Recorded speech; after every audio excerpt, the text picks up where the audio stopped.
ಇನ್ನು ಬೆಂಗಳೂರಿನ ಪಾಲಿಕೆ ಆಸ್ಪತ್ರೆಗಳಲ್ಲಿ ಕೋವಿಡ್ ಟೆಸ್ಟ್ ಆರಂಭಿಸಲಾಗಿದೆ. ಪಿಪಿಇ ಕಿಟ್, ಗ್ಲೌಸ್, ಮಾಸ್ಕ್ ಧರಿಸಿ ಸಿಬ್ಬಂದಿ ಟೆಸ್ಟಿಂಗ್ ಅನ್ನು ಶುರು ಮಾಡಿದ್ದಾರೆ. ಈ ಬಗ್ಗೆ ವಿಲ್ಸನ್ ಗಾರ್ಡನ್ನ ಹೊಂಬೇಗೌಡ ನಗರದ ಪ್ರಾಥಮಿಕ ಆರೋಗ್ಯ ಕೇಂದ್ರದಿಂದ ನಮ್ಮ ಪ್ರತಿನಿಧಿ ಶಾಂತಮೂರ್ತಿ ಕೊಟ್ಟಿರುವಂತಹ ಪ್ರತ್ಯಕ್ಷ ವರದಿ ಇಲ್ಲಿದೆ ನೋಡಿ.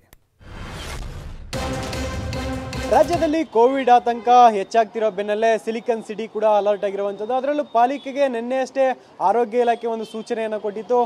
ಕೋವಿಡ್ ಟೆಸ್ಟ್ಗಳನ್ನು ಹೆಚ್ಚಿಸುವಂತೆ ಒಂದು ಸೂಚನೆಯನ್ನು ಕೊಟ್ಟಿತ್ತು. ಹಿನ್ನೆಲೆಯಲ್ಲಿ ಈಗಾಗಲೇ ಪಾಲಿಕೆಯ ಆಸ್ಪತ್ರೆಗಳಲ್ಲಿ ಕೋವಿಡ್ ಟೆಸ್ಟನ್ನು ಮಾಡ್ತಾ ಇರುವಂಥದ್ದು ನೀವೀಗ ಗಮನಿಸ್ತಾ ಇರ್ಬೋದು.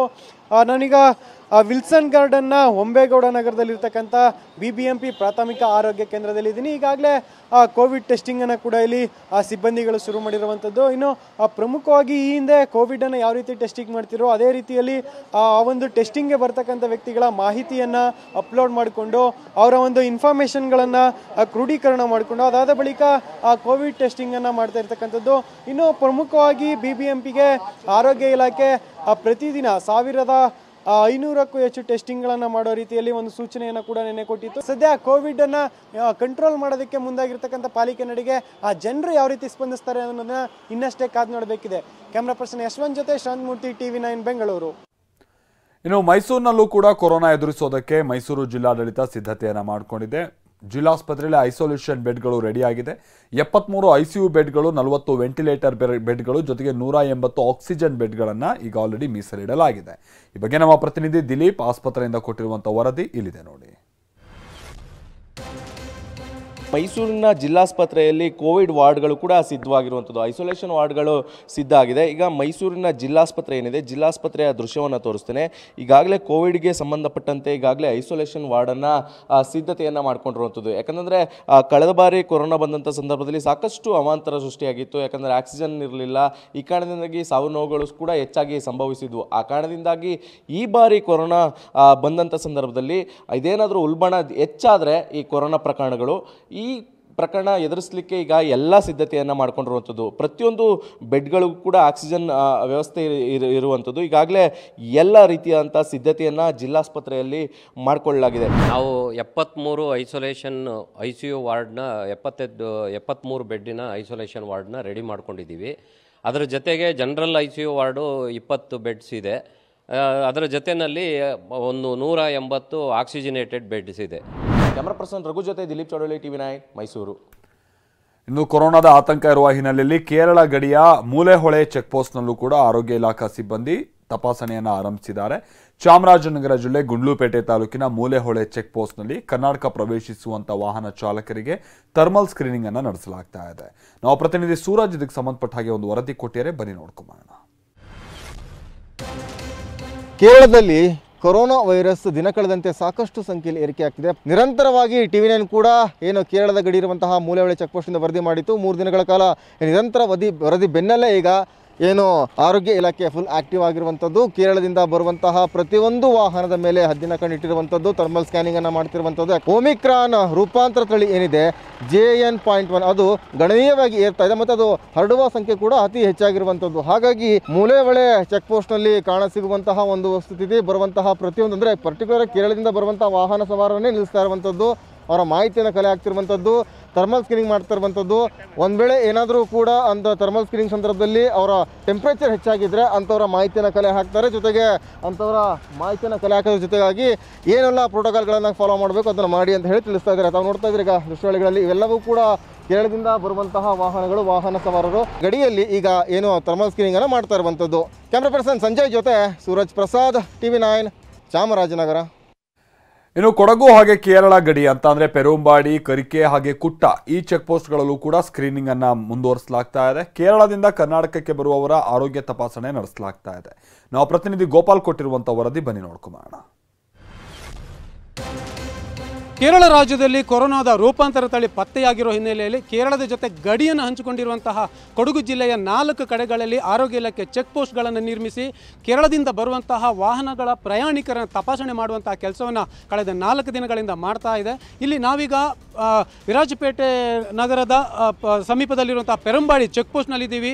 ಒಂದು ವೇಳೆ ಯಾರಿಗಾದರೂ ಪ್ರಯಾಣಿಕರಿಗೆ ರೋಗ ಲಕ್ಷಣಗಳಿದ್ದರೆ ತಕ್ಷಣವೇ ಅವರನ್ನು ವಿರಾಜಪೇಟೆ ತಾಲೂಕು ಸರ್ಕಾರಿ ಆಸ್ಪತ್ರೆಗೆ ರೆಫರ್ ಮಾಡಲಾಗುತ್ತೆ. ಅಲ್ಲಿ ಅವರಿಗೆ RT-PCR ಪರೀಕ್ಷೆಯನ್ನು ಮಾಡಿ ಒಂದು ವೇಳೆ RT-PCR ಪರೀಕ್ಷೆಯಲ್ಲಿ ಪಾಸಿಟಿವ್ ಬಂದರೆ ಅವರನ್ನು ಜಿಲ್ಲಾಸ್ಪತ್ರೆಗೆ ಕಳುಹಿಸುವಂಥ ಕೆಲಸವನ್ನು ಮಾಡಲಾಗುತ್ತೆ. ಆದರೆ ಕಳೆದ 4 ದಿನಗಳಲ್ಲಿ ಕೇವಲ ಒಂದೇ ಒಂದು ಪ್ರಕರಣವನ್ನು ಮಾತ್ರ ಇದೀಗ ವಿರಾಜಪೇಟೆ ಸರ್ಕಾರ ಆಸ್ಪತ್ರೆಗೆ ರೆಫರ್ ಮಾಡಲಾಗಿತ್ತು. ಕಳೆದ 4 ದಿನಗಳಿಂದ ಆರೋಗ್ಯ ಇಲಾಖೆ ಸಿಬ್ಬಂದಿ ಮತ್ತು ಸ್ಥಳೀಯ ಪೊಲೀಸರ ಸಹಕಾರದಿಂದ ಇಲ್ಲಿ ಚೆಕ್ ಪೋಸ್ಟ್ಗಳಲ್ಲಿ ಪರೀಕ್ಷೆ ಮಾಡ್ತಾ ಇರೋದನ್ನು ನಾವು ಈಗ ನೋಡ್ಬೋದು. ಒಟ್ಟಾರೆ ನಮ್ಮ ಕೊಡಗು ಜಿಲ್ಲೆ ಸದ್ಯಕ್ಕಂತೂ ಸಂಭಾವ್ಯ ಅಪಾಯವನ್ನು ಎದುರಿಸಲಿಕ್ಕೆ ಎಲ್ಲ ರೀತಿಯಲ್ಲಿ ಸಜ್ಜಾಗಿದೆ ಅಂತಲೇ ಹೇಳಬೇಕಾಗುತ್ತೆ. ಕ್ಯಾಮರಾಮನ್ ನವೀನ್ ಜೊತೆ ಗೋಪಾಲ್ ಸೋಮಯ್ಯ, TV9 ಕೊಡಗು. ಇನ್ನು ಬಿಜೆಪಿ ಜೆಡಿಎಸ್ ಮೈತ್ರಿ ಬೆನ್ನಲ್ಲೇ ದೆಹಲಿಯಲ್ಲಿ ಇವತ್ತು ಪ್ರಧಾನಿ ಮೋದಿಯನ್ನ ದಳಪತಿಗಳು ಭೇಟಿಯಾದರು. ಲೋಕಸಭೆಗೆ ಸೀಟು ಹಂಚಿಕೆ ಸಂಬಂಧ ಚರ್ಚೆ ನಡೆಸಿದ್ದಾರೆ. BY ವಿಜಯೇಂದ್ರ ಕೂಡ ಮೋದಿ ಅವರನ್ನ ಭೇಟಿ ಮಾಡಿದ್ದಾರೆ.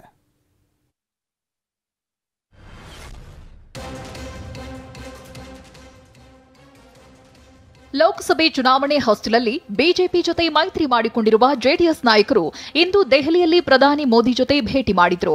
ಮಾಜಿ ಪ್ರಧಾನಿ ಎಚ್.ಡಿ. ದೇವೇಗೌಡ, ಮಾಜಿ ಸಿಎಂ ಕುಮಾರಸ್ವಾಮಿ, ಮಾಜಿ ಸಚಿವ ಎಚ್.ಡಿ. ರೇವಣ್ಣ ಹಾಗೂ ಸಂಸದ ಪ್ರಜ್ವಲ್ ರೇವಣ್ಣ ಸಂಸತ್ನಲ್ಲಿರುವ ಪ್ರಧಾನಿ ಕಚೇರಿಯಲ್ಲಿ ಮೋದಿ ಭೇಟಿ ಮಾಡಿದರು.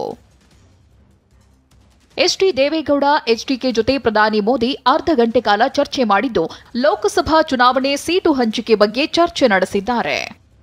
ಜೆಡಿಎಸ್ ವರಿಷ್ಠ ಎಚ್ಡಿಡಿ ಭೇಟಿ ಬಗ್ಗೆ ಟ್ವೀಟ್ ಮಾಡಿದ ಮೋದಿ, ದೇಶದ ಪ್ರಗತಿಗೆ ದೇವೇಗೌಡರ ಅವಿಸ್ಮರಣೀಯ ಕೊಡುಗೆಯನ್ನ ಭಾರತವು ಬಹಳವಾಗಿ ಗೌರವಿಸುತ್ತೆ. ವೈವಿಧ್ಯತೆಯ ನೀತಿ ವಿಷಯಗಳ ಕುರಿತು ದೇವೇಗೌಡರ ಆಲೋಚನೆಗಳು ಒಳನೋಟವುಳ್ಳ ಭವಿಷ್ಯದವುಗಳಾಗಿದೆ ಅಂತ ಬರೆದುಕೊಂಡಿದ್ದಾರೆ.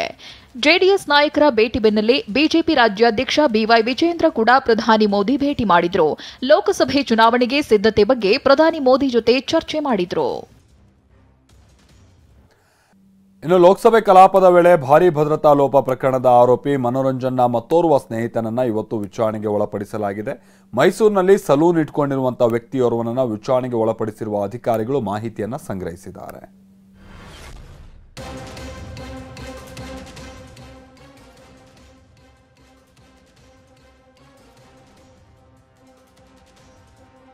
ಲೋಕಸಭೆ ಕಲಾಪದ ವೇಳೆ ಭಾರೀ ಭದ್ರತಾ ಲೋಪ ಪ್ರಕರಣದ ತನಿಖೆ ತೀವ್ರಗೊಳಿಸಲಾಗಿದೆ.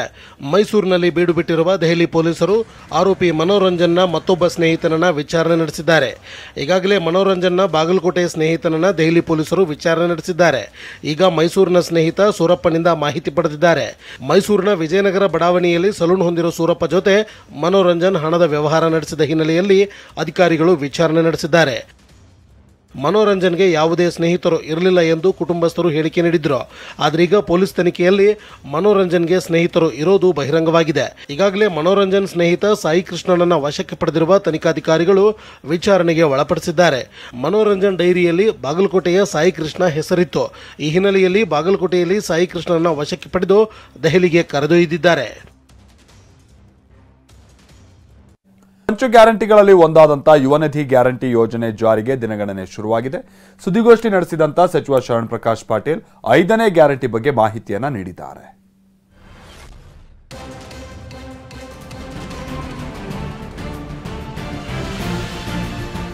ಡಿಸೆಂಬರ್ 26ರಂದು ವಿಧಾನಸೌಧದಲ್ಲಿ ಕಾಂಗ್ರೆಸ್ ಸರ್ಕಾರದ 5ನೇ ಗ್ಯಾರಂಟಿ ಯೋಜನೆಗೆ ಚಾಲನೆ ಸಿಗಲಿದೆ. ಸಿಎಂ ಡಿಸಿಎಂ ಲೋಗೋ ಅನಾವರಣಗೊಳಿಸಿದ್ದು ಅಂದಿನಿಂದಲೇ ನೋಂದಣಿ ಆರಂಭವಾಗಲಿದೆಯಂತ ಸಚಿವ ಶರಣ ಪ್ರಕಾಶ್ ಪಾಟೀಲ್ ತಿಳಿಸಿದ್ದಾರೆ. ಡಿಸೆಂಬರ್ 26ರಿಂದ ಯುವ ನಿಧಿ ನೋಂದಣಿ ಆರಂಭವಾಗಲಿದ್ದು ಜನವರಿ 12ರ ವಿವೇಕಾನಂದ ಜಯಂತಿಯಂದು ಡಿಪಿಟಿ ಮೂಲಕ ಹಣ ಜಮಾವಣೆ ಮಾಡಲಾಗುತ್ತೆ. ಪದವಿ ಡಿಪ್ಲೊಮಾ ಮುಗಿಸಿ 6 ತಿಂಗಳಾದವರು ಈ ಯೋಜನೆಗೆ ಅರ್ಹರಾಗಿರುತ್ತಾರೆ.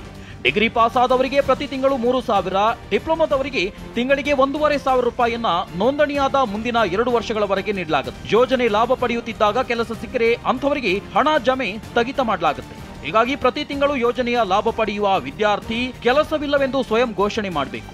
ರಾಜ್ಯದ ಸುಮಾರು 10 ಲಕ್ಷಕ್ಕೂ ಹೆಚ್ಚು ವಿದ್ಯಾರ್ಥಿಗಳಿಗೆ ಯೋಜನೆಯ ಲಾಭ ಸಿಗಲಿದೆ.